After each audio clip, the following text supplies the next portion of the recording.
Very good morning दोस्तों, कैसे हैं आप सब लोग। होप कि आप सब बढ़िया होंगे। मैं भी बढ़िया हूं भाई। आज मौसम भी ठीक ठाक है तो पूरा नज़ारा भी दिख रहा है इस तरह से। तो थोड़ी देर में सनराइज़ दिखाते हैं आपको आज का खूबसूरत सा। फिलहाल ऊपर चाँद भी गया नहीं है भाई, जाने वाला है जस्ट। यह है दोस्तों आज का टॉप व्यू, टॉप माउंटेन से। सामने में सारे जितने भी पीक्स हैं ना वो सारे दिख रहे हैं, और नीचे का पूरा साउन गालकोटला टॉप, पूरी वैली, बहुत ही खूबसूरत नज़ारा दिख रहा है यहाँ से। सामने में डंगथल जहाँ पर बादल लगा है, उसके बाद नंदाकोट, झांगुच, और पीछे साइड में भी दिख रहा है आपको नंदा देवी हल्की सी। यहाँ से नंदा घाट, बनवाली द्वार और बलजूरी उस साइड को दिख रहा है आपको। मैकतोली पीक, तो लगभग सारे के सारे पीक यहाँ पर से दिख जा रहे हैं। तो मैं हूँ अभी बंदीकरण में। तो यहाँ से देखो भाई मोनाल कैसे भाग रहा है। यहीं पे बैठा था, नीचे कहीं धूप लगी है तो धूप सेक रहा होगा। तो ये पूरा बंदीकरण वाली एरिया है। अभी भी स्नो है यहाँ पर, और 3-4 छानियाँ हैं यहाँ पर बकरी वालों की। तो आज भी ना मेरा कैंप यहाँ से उठने वाला है दूसरी जगह पर। तो वहाँ से उठ के अब 3-4 दिन का और सफ़र बचा है यहाँ से। तो यहाँ जंगल में जो ना लहसुन वगैरह होता है, लहसुन 2 प्रकार का होता है, धुना बोलते हैं, वो दिखाता हूँ मैं भी आपको यहीं नीचे। तो ये है पूरा डमार, इसे हम डमार बोलते हैं। प्रोफेशनल लहसुन की जैसी खुशबू आती है, बड़ी मस्त वाली। ये पूरा का पूरा जो ये दिख रहा है यहाँ पर, ऐसा लग रहा है कि ना इसको बो रखा है। तो फूल भी आ चुके हैं इसमें। तो ये पूरा ही हम इसको डमार बोलते हैं। इसका जो यूज़ होता है ना हमारा, तो हम इसको तड़का मारने के काम में करते हैं। चाहे आप सब्ज़ी में, दाल में, तो उसमें इसका तड़का डालते हैं तो बहुत ही मज़ेदार होता है। सेम जैसे लहसुन की पत्ती होती है, लहसुन की सेंड होती है, तो सेम उसी तरह की सेंड होती है। तो काफ़ी दिनों से ना प्याज के साथ भात खाया जा रहा है, चावल।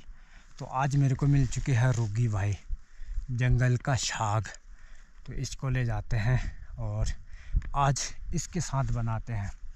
क्योंकि जब मैं थोड़ा सा हाइट में था, ऊपर तो ये चीज़ें मिल नहीं रही थी मेरे को, क्योंकि खाने लायक की होती है, बहुत ही टेस्ट होता है, और बुखार वगैरह के ना बहुत काम आता है ये। इसको लोकल में हम रुगी बोलते हैं, बट साइंटिफिक नेम मुझे भी नहीं पता है दोस्तों, क्षमा करना।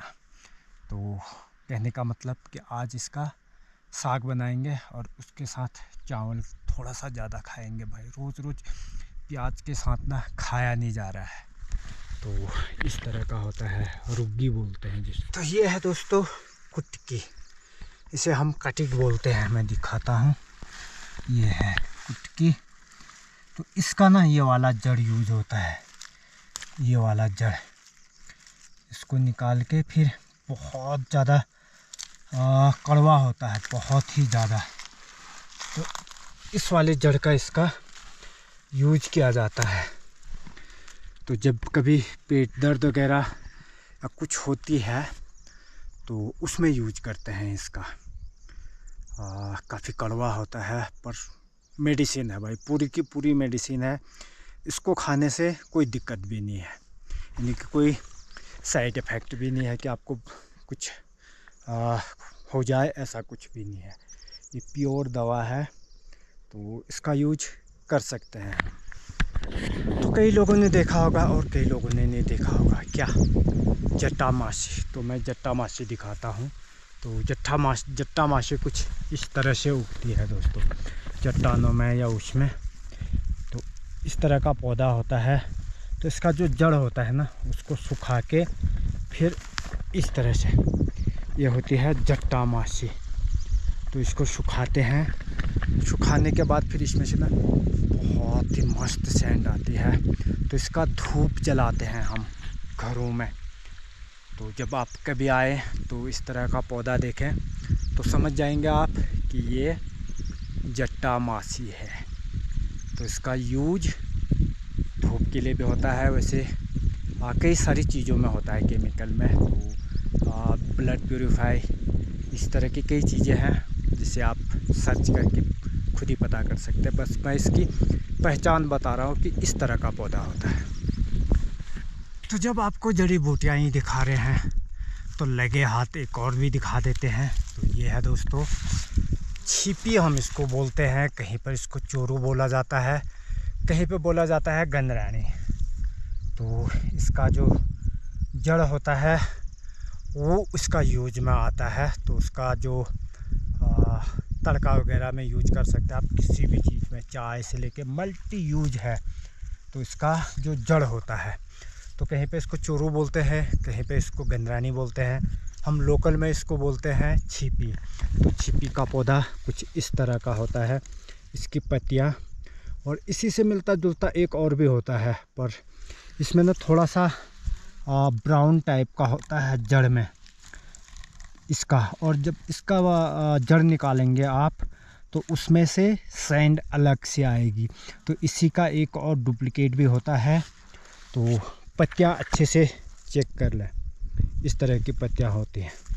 तो ये होती है दोस्तों बुग्याल की सरसों। अभी फूल लगे हैं यहाँ पर, फसल कुछ इस तरह की हो रही है। तो बाद में इसमें ना दाने भी लगेंगे सरसों के। तो फाइनली दोस्तों मेरा खाना पीना बनना शुरू हो चुका है। इधर डूंगरों में या लादों में पता नहीं क्या है, जो भी है वहाँ पर आज बनने वाली है चावल और रूगी की सब्जी। आज खाएंगे भाई रूगी का साग। हल्का हल्का ना बारिश के छींटे आने भी शुरू हो चुके हैं। मैं टेंट के अंदर अपना आराम से आ चुका हूँ जंगल भ्रमण करने के बाद। अब यहाँ से ना काफ़ी लेट में निकलेंगे, पर नेक्स्ट डेस्टिनेशन पे जाएंगे। यहाँ से भी काफ़ी समय हो चुका है, एक रात बिता दिया है, आधा दिन हो चुका है, बहुत है एक जगह के लिए। तो आगे की तैयारी खाना खाने के बाद फिर करते हैं नेक्स्ट डेस्टिनेशन की। तो ये लेके आया था भाई मैं रूगी, और ये बन रही है हमारी रूगी की सब्ज़ी। तो रूगी की सब्ज़ी में मैं बताऊं दोस्तों, एक तो हाथ नहीं डालने हैं इसमें, दूसरा लोहे का या फिर स्टील का कोई भी बर्तन इस पर जैसे कच्चा पलटा होता है ना, उसका यूज नहीं करना है, उससे इसमें कड़वापन ज़्यादा आता है।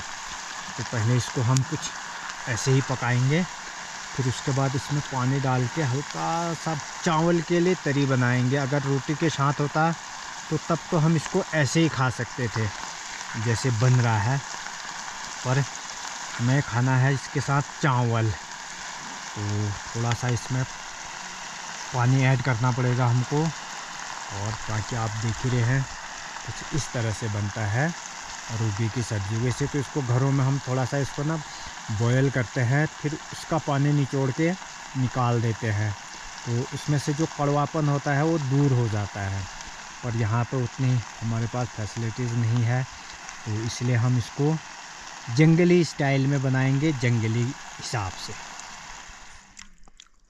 रूगी की सब्ज़ी और चावल, ये देखो भाई मस्त वाला।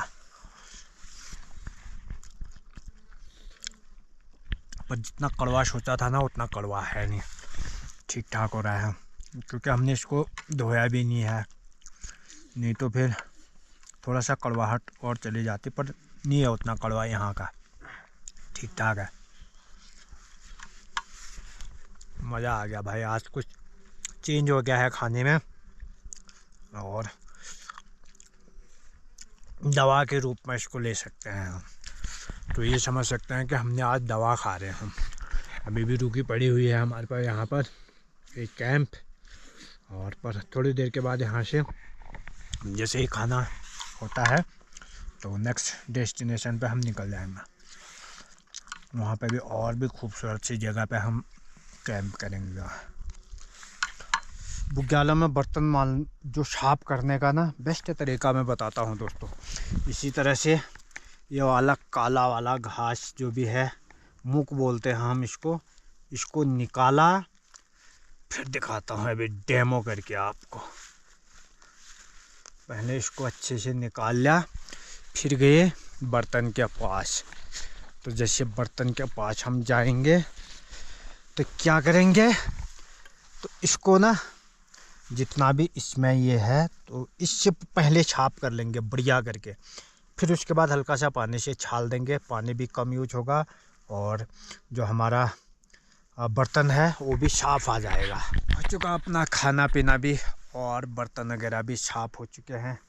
तो धूप लग रही है भाई बड़ी मस्त वाली। तो कुछ देर ना यहीं पर रेस्ट करते हैं खाना खाने के बाद। फिर उसके बाद जल्दी ही पैकिंग शुरू करते हैं। पैकिंग शुरू करने के बाद फिर निकलेंगे अगली जगह पर, क्योंकि धूप भी है और बादल भी ना साथ ही साथ चल रहा है। तो ये मानसून है, तो इस तरह की आँख मिचौली हमेशा बनी रहती है यहाँ पर। ये देख सकते हैं इस तरह से।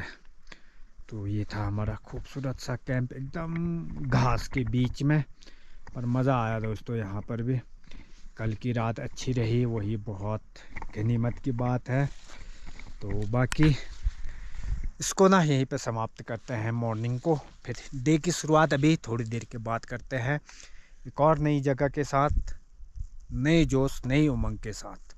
तब तक के लिए स्वस्थ रहें, मस्त रहें, अपना ख्याल रखें और अपनों का भी ख्याल रखें और साथ में मेरा भी ख्याल रखें दोस्तों। लाइक शेयर एंड सब्सक्राइब करना बिल्कुल भी ना भूलें, ताकि मैं इसी तरह से आपके लिए हिमालय के उन नज़ारों को आप तक पहुंचा सकूं जहां तक आप पहुंच नहीं सकते हैं। तो चलो, thank you for watching, thank you, stay tune.